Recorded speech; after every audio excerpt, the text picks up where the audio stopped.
Kingston and the cursed sea Telugu film review by all rounder star Balyam Venumadhav. Tamil నుంచి తెలుగుకు dub అయినటువంటి cinema నిడివి 2 గంటల 20 నిమిషాలు. యూఏ సర్టిఫికేట్ పొందినటువంటి ఈ సినిమా 7 మార్చ్ 2025న విడుదలైంది. The sea of the coast of తేవతార్ యొక్క పరిసర ప్రాంతాల్లో, అంటే ఆ నా ఒడ్డున ఉన్నటువంటి ప్రాంతంలో ఉన్నటువంటి బెస్తవాళ్ళు ఒక నమ్మకాన్ని కలిగి ఉంటారు. ఆ నమ్మకం ఏంటంటే, ఒక పారానార్మల్ ఈవెంట్ 1982లో కింగ్స్టన్ అనేటువంటి ఒక స్మగ్లరు దాని యొక్క రహస్యాన్ని ఛేదిస్తాడు. సో ఈ ఊరి పేరు వచ్చేసి తూవతూర్. సో అక్కడ జరిగినటువంటి సంఘటనల నేపథ్యంలో ఈ సినిమాని రూపొందించారు. ఏఆర్ రెహమాన్కు బంధువు జీవి ప్రకాష్ కుమార్ తన ఫేస్కి తగ్గట్టుగా ఉన్నటువంటి మొదటి క్యారెక్టర్ ఈ సినిమాలో దుర్లభించింది. ఎగ్జాక్ట్ ఆయన ఎలా ఉంటాడో అలా ఉన్నాడు. చేపలవాడుగా చూడ్డానికి సరిగ్గా సరిపోయాడు ఆ క్యారెక్టర్కి. సంగీత దర్శకుడు అని అందరికీ తెలుసు జీవి ప్రకాష్. ఈ సినిమాలో అతని అభినయం కానీ, ముఖ్యంగా అతని ఆంగికానికి, అంటే అతని యొక్క బాడీ లాంగ్వేజ్కి తగ్గ క్యారెక్టర్ ఇది. సరిగ్గా ఫిట్నెస్ దానికి సరిపోయాడు. దివ్యభారతి హీరోయిన్గా నటించిన ఈ సినిమాలో ఆమె ఎత్తెత్తు అక్షజాలతో ఎక్కడ కూడా మన ఇది గ్లామరు కనబడనీయకుండా, అంటే ఎక్స్పోజ్ చేయకుండా నిండు బట్టలతో కనిపించినా కూడా మంచి సెక్సీ ఫిగర్తో ఆకట్టుకుంది. తర్వాత క్యారెక్టర్ తగ్గట్టుగా ఉంది, మేకప్ లేకుండా ఉంది. అట్లాగే రాజేష్ బాలచంద్రన్, తర్వాత చేతన్ కదంబి, తర్వాత అజగం పెరుమాల్, వీళ్ళందరూ నటించారు. అజగం పెరుమాల్ది పెద్ద character. So Kamal Prakash director writer అయినటువంటి సినిమాకి నిర్మాతలు ప్యారలల్ యూనివర్స్ మరియు జీ స్టూడియోస్ వాళ్ళు. జీ స్టూడియోస్ ప్యారలల్ యూనివర్స్ సంయుక్తంగా నిర్మాణమైన ఈ సినిమాకి సంగీతం కూడా జీవి ప్రకాష్ కుమార్ అందించాడు. మంచి పాటలు ఉన్నాయి సినిమాలో. మొత్తం త్రూఅవుట్ పాటలు 5-6 పాటలు పైనే ఉన్నాయి.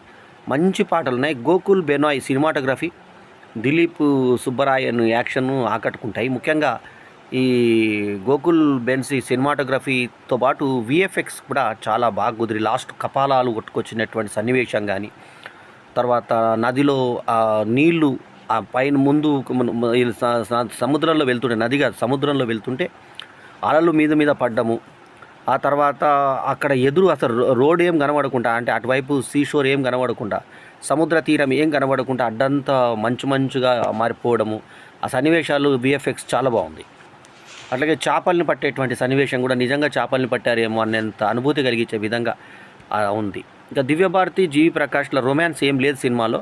ఎలా ఇచ్చాడంటే ఓ చాలా క్యాజువల్గా ఇచ్చారు. అసలు కథ ఏంటంటే, అక్కడ ఒక ఆడవాళ్ళు చచ్చిపోతూ ఉంటారు. తర్వాత మనకు తెలిసిన నిజం ఏంటంటే, ఆడవాళ్ళు చావడం కాదు, వీళ్ళు సముద్రం తల్లికి బలి ఇస్తున్నారు ఒక మూఢనమ్మకంతో. అందుకోసం కన్నెపిల్లల్ని ఓడగట్టి వదిలేస్తున్నారు, అలా చచ్చిపోతున్నారు, అంతేగాని మిస్సింగ్ కాదన్నది ఛేదిస్తాడు జీవి ప్రకాష్. ఇతని తాత అతనికి చెప్తూ ఉంటాడు ఒక సంఘటన. ఆ సంఘటన ఏంటంటే, అక్కడికి వెళ్ళిన తర్వాత వీళ్ళు సెకండ్ హాఫ్లో వీళ్ళు సీషోర్, సినిమా టైటిల్కి తగ్గట్టుగా ఉంది. కింగ్స్టన్, కింగు అని పిలుస్తారు హీరో, కింగ్ అతని పేరు. ఒక అతను దొంగతనం చేశాడు అభియోగం మీద, ఒక ఊరు వాళ్ళతో కొట్టి చంపబడతాడు. అతని చిన్న కొడుకు, యువకుడు, ఒక 16-17 ఏళ్ళ పిల్లాడు వీళ్ళ దగ్గరకు వచ్చి లంచం ఇచ్చి, కింగ్స్టన్కి ఏదైనా లంచం ఇస్తేనే చేసుకుంటాడు. ఒక స్మగ్లర్ దగ్గర పనిచేస్తుంటాడు కింగ్స్టన్. ఆ స్మగ్లర్ గోల్డ్ స్మగ్లర్. అయితే అతను సముద్రపు జలగల్ని పట్టి విదేశాలకు అమ్ముతున్నానని వీళ్ళకి చెప్తూ లోపల వేరే ఐటెంలు, మత్తు పదార్థాలు అమ్ముతూ ఉంటాడు. ఇది ఈ దొంగ కొడుకుగా ముద్రపడ్డ ఆ పిల్లాడు ఇతని దగ్గర చేరినప్పుడు అవి చూడన్నా అన్న చూడడు. ఆ పిల్లాడు అనుకోకుండా ఎదురుదాడిలో గాయపడి చచ్చిపోతాడు.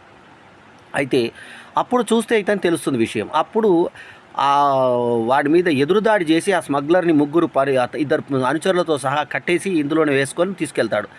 అయితే ఈ సముద్రంలో ఒక బలి కోరుకుంటుంది సముద్ర దేవత అనేటువంటి అపోహను నిజం చేయొద్దు, అది అపోహాన్ని నిరూపించాలి అనే ఉద్దేశంతో వెళ్తే హీరోయిన్ ఇతను చెప్పకుండా అతన్ని అనుసరిస్తుంది. అంతకుముందు వాడు వీడు అని వాళ్ళ తండ్రిని అంటే కొట్టినటువంటి హీరోయిన్ ఇతని మీద ప్రేమతోటి ఇతనితో పాటు సముద్రయానం చేస్తుంది. అక్కడ కూడా తోటి పాత్రలాగానే ఉంది, కానీ సెక్స్వల్ డిఫరెన్స్ ఏం లేదు. ఆడమ్మగాని కాకుండా మొత్తం కలిసిపోయినట్టుగా ఉండరు. అందులో ఈ రొమాన్స్ ఒక 2-3 సాంగ్లు వేసుకున్నారు ఇద్దరికి.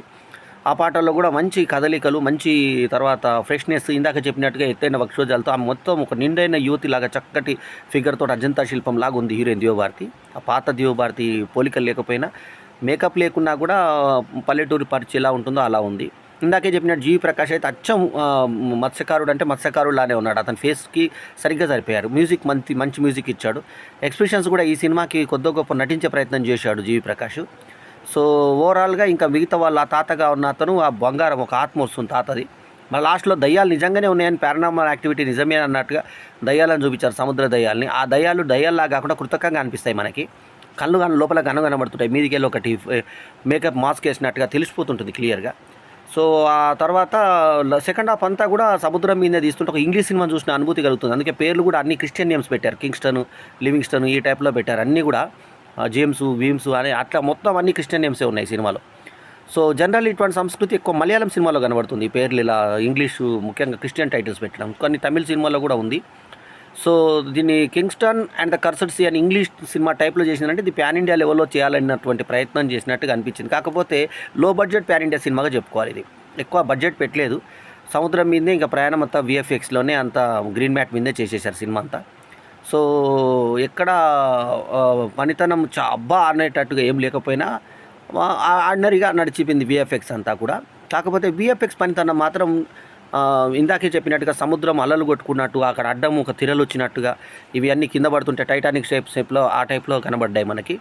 సో ఓవరాల్గా చివరి ఆఖరికి ఏం జరిగింది అంటే అవన్నీ కపాలాలు నిజంగానే ఉన్నాయి అక్కడ. అసలు ఏం జరిగింది అనే దాని మీద ఛేదించి ఆ బంగారం ఉంటుంది. ఆ బంగారాన్ని ముట్టుకున్నోడు చచ్చిపోతాడు, తెచ్చుకున్నాడు చచ్చిపోడు. అదొక వెరైటీ ఉంటుంది. సో అలా వాళ్ళ తాత ఇతను తీసుకో మీ ఫ్రెండ్స్ ముగ్గురు చచ్చిపోవడానికి రెడీగా ఉన్నారంటే వాళ్ళ ప్రాణం ఇంపార్టెంట్ అని కాపాడి మొత్తానికి ఆ గోల్డ్ కన్నా కూడా మనుషులు ఇంపార్టెంట్ అనేది చూపించి ఎప్పటికైనా డబ్బు అనేది వస్తుంది, అనుబంధాలు ఎప్పటికీ మిగిలిపోతాయి, అలాంటి వాడికే బంగారం మిగులుతుందని ఒక సందేశం ఇస్తూ లాస్ట్కి ఒక వాయిస్ ఓవర్ పెడుతూ ఆ సినిమాని ముగిస్తారు. సో సెకండ్ హాఫ్ కొంచెం ల్యాగ్గా అనిపిస్తుంది మనకు. కానీ ఆ సముద్రం తీరు ఉత్కంఠను అనుభవించే వాళ్ళకి అది కూడా బాగానే అనిపిస్తుంది. కమల్ ప్రకాష్ పేరు కూడా ఆకట్టుకునే విధంగా ఉంది. మొత్తానికి ఏంటంటే జీవి ప్రకాష్ కెరీర్లో ఒక మంచి సినిమాగా చెప్పుకోవచ్చు కింగ్స్టన్ అండ్ కర్సడ్ సీ అనేది. ఒక డిఫరెంట్ సినిమా, అంతే రెగ్యులర్ తమిళ్ సినిమా రొట్టెస్ కొట్టుడు సినిమా కాకుండా తెలుగు సినిమాలాగా కాకుండా ఒక ఇంగ్లీష్ సినిమాని మనం డబ్బింగ్లో చూస్తున్నట్టుగా అనిపించే అనుభూతిని కలిగించాడు. జీవి ప్రకాష్ రూపురేఖల క్యారెక్టర్కి సరిపోయాయి కాబట్టి అతను పాత్రలో రాణించాడు, జీవించాడనే చెప్పాలి. మొత్తాన్ని సరిపోయాడు క్యారెక్టర్కి. జీవభారతి కూడా ఉన్నంతలో రాణించింది.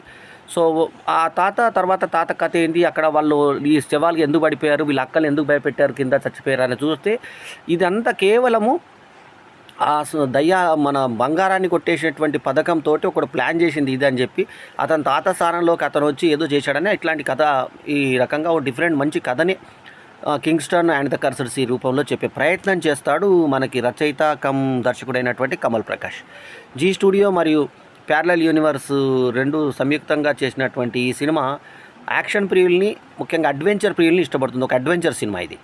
సో ముఖ్యంగా మన నేటివిటీ ఎక్కడా ఉండదు సినిమాలో, మొత్తం కూడా ప్రపంచ భాషా సినిమాలకి సరిపడే విధంగా ఇంగ్లీష్ సినిమా లాగా తీశారు Kingston and the cursed sea. ఆ టైటిల్ కూడా చాలా బాగుంది. అది ఇంగ్లీష్ లెవెల్లోనే ఒక జేమ్స్ బాండ్ పిక్చర్ లాగా చేసి మొత్తం చేశారు. ఇట్లాంటి సినిమాలు తెలుగులో వచ్చాయి అంటే చాలా తెలుగులో రాలేదు, కానీ ఇంగ్లీష్లో డబ్బింగ్ సినిమాలు బోలెడ్ చూశారు మన తెలుగు ప్రేక్షకులు. కాబట్టి వాళ్ళకి ఏం పెద్దగా అనిపించట్లేదు. కాబట్టి దీనికి ఓపెనింగ్స్ కూడా పెద్దగా లేవు. నిజానికి ఏంటంటే అసలు పోటీ లేని సినిమా టైంలో వచ్చింది. చావా తెలుగులో డబ్ అయింది, సీతమ్మ వాకిట్ల సిరిమల్ల చెట్టు రిలీజ్ అయింది. ఈ టైంలో మికీ 17 తర్వాత అలాంటి ఇంగ్లీష్ సినిమాలు, తర్వాత పోయిన వారంలో శబ్దము క్రేజీ ఆడుతుండగా, ద మంకీ ఆడుతుండగా, రాక్షస అనే కన్నడ డబ్బింగ్ సినిమా, నీరుకుల 35 అనే సినిమా, శివంగి అనే సినిమా, నారి ది ఉమెన్ అనే సినిమా, ఇట్లాంటి చిన్న చిన్న సినిమాల మధ్య ఈ సినిమా వచ్చింది. వైరల్ ప్రపంచం అని ఇంకో సినిమా మధ్యలో ఈ సినిమా వచ్చింది. అసలు యాక్చువల్లీ ఈ సినిమా కొంచెం బాగున్నా కూడా ఇప్పుడు పోటీ లేని టైంలో, అంటే ఏం పెద్ద సింహాలు ఏం లేని టైంలో వచ్చినటువంటి ఈ టైంలో బాగా కుమ్ముకునేది కింగ్స్టన్ సినిమా. కానీ ఆ కుమ్ముకునేంత పరిస్థితి ఈ సినిమాలో అంత వెయిట్ కనిపించలేదు నాకైతే. సో ఈ సినిమాకు నేను ఇస్తున్నటువంటి rating 2.75/5 is my review rating. ఈ రివ్యూ కనుక మీకు నచ్చితే లైక్ చేయండి, కమెంట్ చేయండి, షేర్ చేయండి, మా ఛానల్కు తప్పకుండా సబ్స్క్రైబ్ చేయండి. ఎల్లప్పుడూ మీ ఆదరాభిమానాలను ఆశించే మీ ఆల్రౌండర్ స్టార్ బల్లెం వేణు మాధవ్. నమస్తే, జై హింద్.